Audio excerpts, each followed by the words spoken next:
नमस्कार, SPT news में आपका स्वागत है। पेश है राजस्थान की बड़ी खबरें। राजस्थान में बारिश का दौर अभी भी जारी है। मौसम विभाग का कहना है कि सोमवार को प्रदेश के कई हिस्सों में बारिश हो सकती है। इसके लिए मौसम विभाग ने येलो अलर्ट जारी किया है। मौसम विभाग के अनुसार 21 सितंबर को 16 जिलों में हल्के से मध्यम दर्जे की बारिश हो सकती है। दरअसल प्रदेश में एक सिस्टम के सक्रिय होने के कारण दक्षिण पूर्वी राजस्थान के कई इलाकों में सोमवार को बारिश होने की संभावना है। बांसवाड़ा, चित्तौड़, डूंगरपुर, जयपुर, प्रतापगढ़, राजसमंद, सिरोही, टोंक और उदयपुर जिले में कहीं कहीं मेघ गर्जन के साथ बारिश की चेतावनी जारी की गई है। मौसम विभाग के अनुसार पश्चिमी राजस्थान में भी कई इलाकों में मौसम बदल सकता है। विभाग ने बीकानेर, चूरू, जोधपुर, नागौर, पाली और श्रीगंगानगर के लिए भी येलो अलर्ट जारी कर बारिश की संभावना जताई है। राजस्थान में गुर्जर समाज आरक्षण की मांग को लेकर एक बार फिर राज्य और केंद्र सरकार को चेतावनी देते हुए आंदोलन की तैयारी में जुट गया है। गुर्जर आरक्षण संघर्ष समिति के सदस्य विजय बैंसला, भूरा भगत, जगदीश गुर्जर आदि की मौजूदगी में मकसूदनपुरा, चौहानपुरा देवनारायण मंदिर पर गुर्जर समाज की बैठक आयोजित की गई। गत वर्ष भी आंदोलन की शुरुआत इसी देवनारायण मंदिर से हुई थी। मंदिर परिसर में समाज के पंच पटेलों के बीच आयोजित बैठक में आरक्षण संघर्ष समिति के सदस्य विजय बैंसला और भूरा भगत ने कहा कि राज्य सरकार और केंद्र सरकार ने उनकी मांगों को समय रहते पूरा नहीं किया तो गुर्जर समाज अब आर पार की लड़ाई लड़ेगा। राजस्थान के सीएम अशोक गहलोत ने भर्ती परीक्षाएं और साक्षात्कार समय पर कराने को कहा है, लेकिन इसकी कितनी अनुपालना हुई यह कहना मुश्किल है।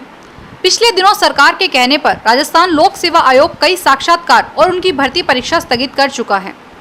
कोरोना संक्रमण और तकनीकी समस्याओं के चलते नई तिथियां अब तय करना आसान नहीं है। जोधपुर सेंट्रल जेल में बंदियों तक पहुंचाने के लिए कारखाने में 6 मोबाइल लाए गए थे, जो कैदी के मार्फत बंदियों तक भिजवाए जाने थे, लेकिन सुरक्षा कर्मियों से बचने के लिए कैदी ने 4 मोबाइल सरस दूध की 2 थैलियों में लपेटकर गुप्तांग में छुपा लिए थे। इनमें से 4 मोबाइल कुकर्म के आरोपी कैदी के शरीर में ऑपरेशन के बाद निकाले गए। अन्य 2 और मोबाइल का अभी तक पता नहीं लग सका है। अब पुलिस कारखाने में लगे सीसीटीवी फुटेज से सुराग निकालने में जुटी है। राज्य में विधि शिक्षा बदहाल हो रही है। बार काउंसिल ऑफ इंडिया हर साल प्रथम वर्ष के दाखिलों में देरी करती है। लॉ कॉलेज गुणवत्तापूर्ण शिक्षण से दूर है। भावी वकीलों को ऑनलाइन शिक्षण, हाईटेक लाइब्रेरी जैसे संसाधन नहीं मिल रहे हैं।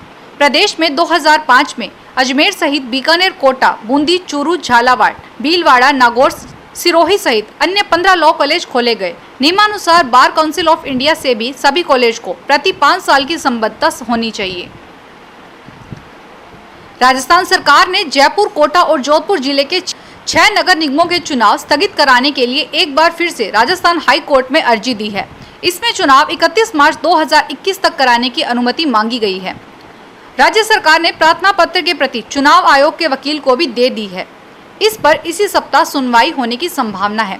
इसमें एक बार फिर से नवगठित 6 नगर निगमों के चुनाव स्थगित होने की संभावनाएं बढ़ गई है। पशुपालन विभाग में 7 साल बाद 900 पशु चिकित्सा अधिकारी पद के लिए निकाली गई भर्ती बार बार आ रही अड़चनों के चलते पूरी होने का नाम नहीं ले रही है। आखिर जैसे तैसे आरपीएससी ने भर्ती के लिए परीक्षा तो करवा ली, लेकिन अब इस परीक्षा के परिणाम को दबाकर बैठी है। हालात ये हैं कि 1 महीने बाद भी आंसर की तक जारी नहीं की गई है। इस भर्ती की घोषणा साल 2017 के बजट में की गई थी, लेकिन इसका भर्ती विज्ञापन अक्टूबर 2019 में जारी हो पाया। बेरोजगार पशु चिकित्सक संघर्ष समिति के उपाध्यक्ष डॉक्टर बाल मुकुंद मीना का कहना है कि 900 पदों के लिए हो रही इस भर्ती में महज करीब 2300 अभ्यर्थी शामिल हुए थे और परिणाम जल्द जारी किया जा सकता है, लेकिन नहीं किया गया। कोरोना काल में मजदूरों को रोजगार देने के लिए केंद्र का गरीब कल्याण रोजगार अभियान प्रदेश के ग्रामीण क्षेत्रों में आवास मंजूरी के अपने लक्ष्य से पिछड़ गया है। करीब 4 माह की तय अवधि वाले इस अभियान के 3 माह गुजरने के बाद प्रधानमंत्री आवास योजना ग्रामीण के तहत महज 29% ही लक्ष्य पूरे हो पाए हैं। पिछड़ेपन की बानगी ऐसी है कि झुंझुनू जैसे जिलों में 297 आवासों की स्वीकृति जारी होनी थी, लेकिन अब तक 3 ही मंजूरियां जारी हुई हैं, जबकि सीकर में सिर्फ 46 आवासीय स्वीकृत हुए हैं।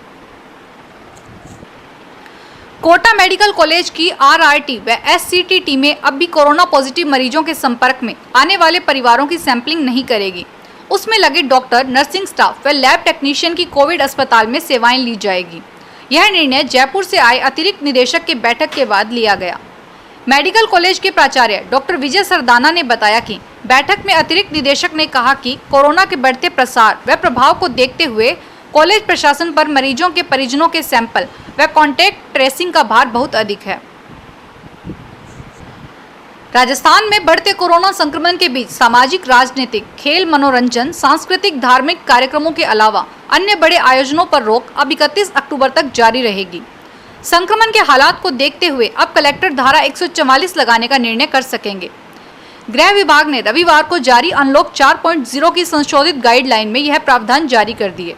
इसके बाद प्रदेश की 1002 ग्राम पंचायतों में प्रस्तावित सरपंच, पंच के चुनाव के प्रचार पर संकट गहरा गया है। राजकीय रेलवे पुलिस ने जोधपुर रेलवे स्टेशन पर सूर्यनगरी एक्सप्रेस ट्रेन में सवार एक यात्री का बैग चुराने के मामले में रविवार को एक आरोपी को गिरफ्तार किया। उसके घर से चोरी का बैग, 79,000 रुपए व कीमती कपड़े आदि बरामद किए गए हैं। आरोपी 7 दिन पहले मोटरसाइकिल चोरी के मामले में जमानत पर जेल से बाहर आया था। राजस्थान में शिक्षण सत्र 2020-21 के अब 5 से 6 महीने ही शेष बचे हैं। कोरोना संक्रमण जिस गति से फैल रहा है उसमें यह नहीं लग रहा है कि आगामी महीनों में भी स्कूलों में नियमित कक्षाएं लगेगी।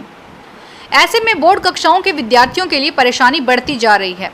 दरअसल माध्यमिक शिक्षा बोर्ड ने अब तक 10वीं व 12वीं के लिए भी कटौती कर सिलेबस जारी नहीं किया है। हर वर्ष मार्च में बोर्ड परीक्षा होती है, जबकि अभी तक पढ़ाई भी शुरू नहीं हो पाई है। ऐसे में इस वर्ष परीक्षा देने वाले करीब 20 लाख विद्यार्थी असमंजस में हैं कि वे क्या पढ़े और क्या नहीं। जयपुर में जामडोली स्थित राधिका विहार में ज्वेलर यशवंत सोनी, पत्नी व दोनों बेटों सहित आत्महत्या करने के मामले में पुलिस की जांच अब सुसाइड नोट पर टिकी है। सुसाइड नोट में लेनदार व देनदार ज्वेलरों के नाम लिखे हुए हैं। हालांकि पुलिस ने इस सुसाइड नोट को इन्वेस्टिगेशन का पार्ट बताकर उजागर नहीं किया है। पुलिस अब इन ज्वेलर्स से पूछताछ कर रही है। रविवार को पुलिस ने 6 ज्वेलर्स से पूछताछ की। शनिवार को पुलिस ने ज्वेलर्स राजेंद्र बियानी व जोहरी बाजार के राजेश सोनी से पूछताछ की।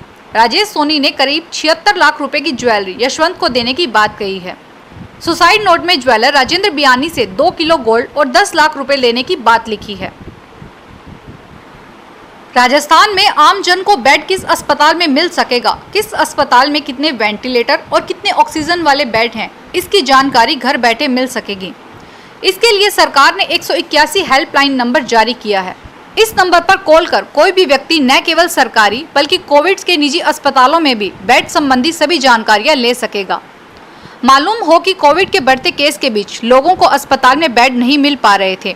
वहीं जिन अस्पतालों में बेड थे उनकी सही जानकारी भी उन तक नहीं पहुंच पा रही थी और वो एक अस्पताल से दूसरे अस्पताल के बीच चक्कर लगाने को मजबूर थे।